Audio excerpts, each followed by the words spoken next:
अस्सलाम वालेकुम। मेरा नाम डॉक्टर जवाद तैयब है जी। मैं बड़ी अपने आप की आज खुशकिस्मती महसूस करता हूँ। राव जहाँ ज़ेब साहब हमारे साथ मौजूद है। मुझे पूरा यकीन है कि आप इन्हें बड़ी अच्छी तरह जानते होंगे। आज बेसिकली जहाँ ज़ेब भाई से मुलाकात करने का जो मकसद है, वो उनको एप्रिशिएट करना है। मैं तहे दिल से इनका शुक्रगुज़ार हूँ कि इन्होंने मेरे शहर रनाला के लिए अनगिनत खिदमात सरअंजाम दी हैं। यहाँ पे मैं आपसे ये बात करना चाहता हूँ कि मुआशरा अफराद से मिल के बनता है। मैं और आप मिल के ही मुआशरा बनाते हैं। तो अगर हम चाहते हैं कि हमारे इर्द-गिर्द का माहौल अच्छा हो, जिस मोहल्ले में हम रह रहे हैं, गली में रह रहे हैं, शहर में रह रहे हैं, हम वहाँ पे अच्छी ज़िंदगी गुज़ार सकें, हमें उस इलाके का शहरी होने का फ़ख्र हो। अगर हम ये चाहते हैं कि हम फ़ख्र से बता सकें कि हम रनाला खुद में रहते हैं, पाकिस्तान के में रहते हैं, तो ज़ाहिर है हमें मिल-जुल के अपने मुआशरे को बेहतर बनाना होगा। राव जहाँ ज़ेब साहब उन लोगों में से हैं जिन्होंने रनाला खुद के लिए बेलौस अनगिनत काम किए हैं और इंशाअल्लाह इन चीज़ों का अजर अल्लाह पाक उनको देगा। बेसिकली हमारा आज आपसे बात करने का मकसद ये है कि हम जहाँ ज़ेब भाई से जानें कि आजकल वो क्या एक्टिविटी कर रहे हैं, आजकल जो सरेदस्त उनकी मसरूफियत है वो क्या है। तो इसके बारे में थोड़ा-सा जहाँ ज़ेब भाई से पूछते हैं, फिर मैं आपसे दोबारा बात करता हूँ। जी जहाँ ज़ेब भाई। सर शुक्रिया, आपके इंतहाई कीमती अल्फाज मेरे लिए सर। और ये सर अकेले बंदे का काम नहीं है सर, ये आप जैसे हमारे कैप्टन की टीम वर्क जो हमारा है सर, उसी के बदौलत ये सब कुछ होता है सर। बाकी सर अल्लाह बंदों से काम लेता है सर, अल्लाह ही मुकर्रर करता है बंदों को कि हमारी ये काम है। तो सर अल्हम्दुलिल्लाह बाकी काम तो सर चल रहे हैं, मगर एक ना नए काम में नया मिशन क्या ले सर, उसने थोड़ा सा मुझे भी थोड़ा सा डिस्टर्ब भी किया सर और सोचने पे भी मजबूर किया सर। वो मैं आपके साथ भी सर शेयर करना चाहता हूँ और हमारे जो सुनने वालों देखने वालों से भी शेयर करना चाहता हूँ सर। मैं चाहता हूँ कि हम ना इंसानियत की ना जी एक नई मिसाल जो है ना जी वो कायम करें। पिछले दिनों ना सर फेसबुक पे एक मैंने ना जी प्रोफाइल पे एक मैसेज पढ़ा कि उसमें उन्होंने लिखा हुआ था कि हम 8 से 10 जो माजूर अफराद हैं हमें भी ईदी में याद रखिएगा। तो मैंने उन शख्स से रब्ता किया तो उन्होंने कुल जो 8-10 बंदे थे सबका डाटा सर लिया मैंने सर। हमने उनको ईद का सर अरेंज करके दिया, हमने 3-3 हज़ार रुपया उनको ईद का सर अल्लाह ने अरेंज करके दिया सर कि उनको। अच्छा सर जब ये चीज़ हुई ना तो उन्होंने बातचीत हमारी उनसे चलती थी सर, तो सर बड़े दुख का उन्होंने इजहार किया और जो वो अल्फाज बयान कर रहे थे और जो कैफियत उस वक्त थी वो मैं शायद आपको एक्सप्रेस नहीं कर सकता सर। कि मुझे ये लग रहा था कि वो कह रहे थे कि हमें जैसे माशरे में यानी इंसान नहीं समझा जाता माजूर अफराद को सर, कि हमें वो इज्जत या वो रिस्पेक्ट जो है ना जी वो नहीं दी जाती जिसके हम हकदार हैं। कि दूसरे इलाकों में या दूसरे कंट्रीज़ में जिस तरह एक माजूर अफराद के लिए होता है वो हमारे इधर नहीं है जी। तो सर मेरा बस दिल चाह रहा था कि हम इनों के लिए कुछ ना कुछ करें सर, ताकि ये भी हमारे मुफीद शहरी हों और सर ये भी एक प्राउड पाकिस्तानी, प्राउड मुसलमान जो है ना जी वो हमारे माशरे का हिस्सा हो जी। अब सर हुआ ये उसने मुझे बताया कि वो ये चैरिटी स्टोर में उसको माजूर बंदे को लाइन में लगवाया गया जी।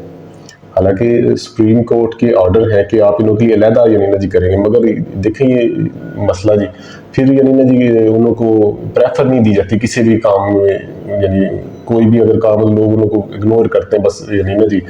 तो सर मैं चाह रहा था हम इनों के लिए कुछ करें सर, इनों के लिए सर मेडिकली मैं चाहता हूँ सर इनों को फ्री चेकअप हो और मेडिसिन का सर कुछ अरेंज हो जाए, कुछ डिस्काउंट हो जाए सर। हमारे जिस तरह शॉप्स हैं, किराना की स्टोर है सर, वो प्रॉफिट ना लें सर, उन को अल्लाह की रजा की खातर जो है ना एग्जैक्ट रेट पे सर दें सर। तो सर ये बस मेरा मिशन है, इसके लिए मैं आपके लिए पास भी आया हूँ हेल्प के लिए सर। जी बहुत शुक्रिया जहाँ ज़ेब भाई। जहाँ ज़ेब भाई आपने बिल्कुल ठीक कहा कि ये लोग हमारे मुआशरे का हिस्सा है। देखिए इंसान होने के नाते मैं या कोई भी माजूर शख्स है, आप हैं, हम सब एक बराबर हैं। तो अगर अल्लाह ताला ने उन्हें किसी लिहाज से थोड़ा बहुत जिसे हम कहते हैं फिज़िकली चैलेंज्ड लोग हैं, या आप ये कह लें थोड़ा सा कोई ना कोई मजबूरी है उन पे, तो ये बेसिकली हम लोग जो उनके आसपास रहते हैं ये अल्लाह की तरफ से हमारी आजमाइश है कि हम लोग जिनके पास सब कुछ है, जिनकी ज़िंदगी में कोई मुश्किलात नहीं है, जो अपने सारे मामलात आसानी से कर रहे हैं, तो हम लोग उनके लिए क्या करते हैं। बेसिकली ये हमारे मुसलमान होने के नाते हमारे बहन भाई हैं। जिस तरह हम अपने बहन भाइयों का ख्याल करते हैं, इसी तरह हमें इनका ख्याल करना चाहिए। ये कोई ऐसी बात नहीं है कि हम इन पे तरस खा के ये काम कर रहे हैं, ये हमारी जिम्मेदारी है। और मेरा ख्याल है कि हमने एक दिन अल्लाह के आगे जवाब देना है कि हमने इन लोगों के लिए क्या किया। तो डॉक्टर होने के नाते मैं डॉक्टर कम्युनिटी की तरफ से मैं आपसे कमिटमेंट करता हूँ कि हमारे रिनाला में जितने भी मज़दूर लोग हैं, मैं और मेरे साथ तमाम कोलीग्स जो डॉक्टर्स हैं, हम इनको जब भी ये लोग क्लिनिक पे तशरीफ़ लाएंगे, हम इनको सबसे पहली बात तो ये कि प्रेफरेंस देंगे। यानी कि अगर रश लगा हुआ है तो हम बाकी लोगों से पहले इंशाल्लाह इनको चेक करेंगे। और जितने भी मज़दूर लोग हैं जिनके पास अपना रोज़गार नहीं है, मैं ऐलान करता हूँ कि मैं उनका चेकअप फ्री करूँगा।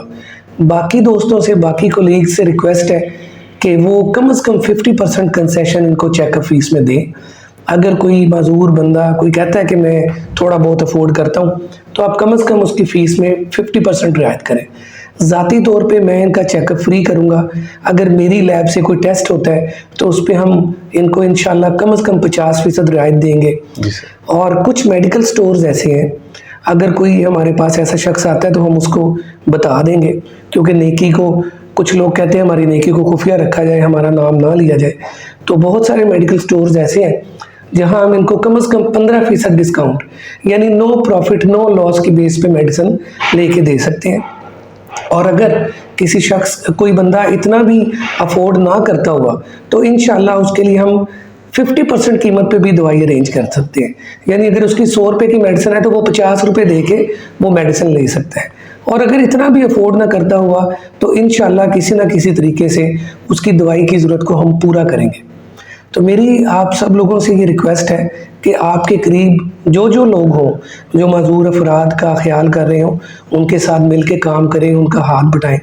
दुकानदार हजरात से ये रिक्वेस्ट है कि नो प्रॉफिट नो लॉस की बेस पे उनको तरजीही बुनियादों पे उनके साथ डील करें, उनको पहले एंटरटेन करें और बगैर किसी मुनाफे के आप उनको चीज़ दें। ये आपकी तरफ से बहुत बड़ा कंट्रीब्यूशन होगा। बाकी जो यूटिलिटी स्टोर वाले हैं, राशन की दुकानें हैं, उनसे भी मेरी रिक्वेस्ट है कि जब भी आपके पास कोई मज़दूर बंदा आए, उसको सबसे पहले डील करें और कोशिश करें अपना हिस्सा डालें, अपना मुनाफा छोड़ दें। बाकी ये सब काम जो है ये मिलजुल के ही होते हैं, ये एक टीम वर्क है, ये अकेले बंदे का काम नहीं है। मोहल्ले में देखें और जिस शक्ल में मुमकिन हो इनका साथ दें। बहुत शुक्रिया। जाज़िब भाई, आप ये बताएं काइंडली कि कौन कौन से मेडिकल स्टोर ऐसे हैं जिनसे हम फेवर ये ले सकते हैं, और क्या कोई ऐसी कपड़े की शॉप्स या गारमेंट की शॉप्स भी ऐसी हैं जो हमारे से कोऑपरेट करने के लिए तैयार है? सर हमारे पास हर फील्ड के जो लोग ना सर वो हमारे साथ मुंसलिक हैं। हम उनसे बातचीत कर लिए सर। हम एक ना मजदूर का एक टैग होता है सर, हम उस दुकानदार को वो मजदूर का टैग देंगे, उसको भी बंदे को पता चल जाएगा कि यहाँ हमारे रायत हैसल है जी। और सर हमने कोशिश तो यही करना है कि सर हम ज़्यादा से ज़्यादा अपने दोस्तों को इस काम में शामिल करें। सिर्फ एक दो बंदा नहीं सर, सबको इंशाल्लाह हमने मोटिवेट भी करना है सर, और उनको समझाना भी है, क्योंकि हमने सर इनों का एहसास करना है, एहतराम करना है सर हमने इन लोगों का जी। और यही शायद नेकी जो हमारी जो है वो हम बख्शिश का जरिया बन जाए सर हमारी जी। तो सर बस आपके तवज्जो से यही हमें चैलेंज है जी। और मैं चाहता हूँ कि सर हम इस एक नमूना करके दिखाएं एक लोगों को कि देखें हमारे रिनाला के अंदर हमने मजदूरों के लिए ये किया, और इंशाल्लाह ये जो हमारा एक डेमो होगा ये इंशाल्लाह हर तरफ जो है ना जी वो अमल में आएगा इंशाल्लाह। जाज़िब भाई, काइंडली ये बताइएगा कि ऐसे लोग जो जिस्मानी तौर पे मजबूर हैं, जो जिस्मानी काम नहीं कर सकते, क्या हमारा कोई ऐसा भी प्लान है कि वो घर बैठे अपनी रोजी कमा सके? कोई ऐसा भी प्लान है हमारे ज़हन में? जी सर। अच्छा सर, एक और मैं आपको ऐड करता चलूँ बात, जो ये हमारे मजदूर है ये मांगने वाले नहीं है सर, ये भीख नहीं मांगते सर, ये सफ़ेद पोश और कारोबार करने वाले लोग हैं, जिसमें दर्जी भी है सर। अब सर इन्हों में हमने दो जो बच्चे हैं ना सर, एक को हम कंप्यूटर हमने लेके दिया हुआ सर, उसको हम तालीम दे रहे हैं सर, और बाकी जो है ना सर वो सफ़ेद पोश लोग वो सिर्फ ना सर चाहते हैं कि हमें इज्जत माशरे में दी जाए सर, और इस तरह के छोटे छोटे सर पैकेजेस जो है ना जी वो इन्होंने लिए सर वो खुद ही डिमांड करते हैं, यही चीज़ काफ़ी है। तो जब हम ये चीज़ करने में कामयाब हो जाएंगे सर, बाकी उसके बाद हर चीज़ जो है ना वो इंशाल्लाह बेहतर हो सकती है जी। अगर आप अपने इर्द गिर्द रहने वाले मुस्तहिक और मजूर अफराद की मदद करना चाहें तो वेल विशर्स ऑफ रेनाला खुद के नाम से जितने भी लोग मुंसलिक हैं, जहाँ ज़ेब साहब हैं, मैं बैठा हूँ, मेरे क्लिनिक को आप सब जानते हैं, जिन लोगों को भी आप जानते हैं, जो भी आपके करीब लोग हैं जो आपके इल्म में है कि लोगों के लिए काम करें, आप उनसे ताउन करें। अगर आप लोग हम लोगों से ताउन करना चाहें तो हम स्क्रीन पे कुछ नंबर्स शेयर कर देंगे, आप उनको इनबॉक्स में रब्ता कर सकते हैं। अपना किसी भी शक्ल में कंट्रीब्यूट करना चाहें, आप उनको कोई टेक्निकल एजुकेशन दे सकते हैं, आप अपनी दुकान से उनको कुछ रियायत दे सकते हैं, फ्री मेडिसिन दे सकते हैं, व्हील चेयर दे सकते हैं, उनको छोटे मोटे कारोबार कराने में हेल्प करना चाहें वो कर सकते हैं। तो आप किसी भी शक्ल में मदद करना चाहें तो इनबॉक्स में हमसे रब्ता कर सकते हैं। जी, मैसेज यही है कि अपना और अपने इर्द गिर्द रहने वाले लोगों का ख्याल करें, अपने इर्द गिर्द के माहौल पर नज़र रखें, जहाँ कहीं आपको डिज़र्विंग लोग नज़र आए उनकी इज़्ज़त नफ्स का ख्याल करते हुए उनका साथ दें। थैंक यू, बहुत शुक्रिया।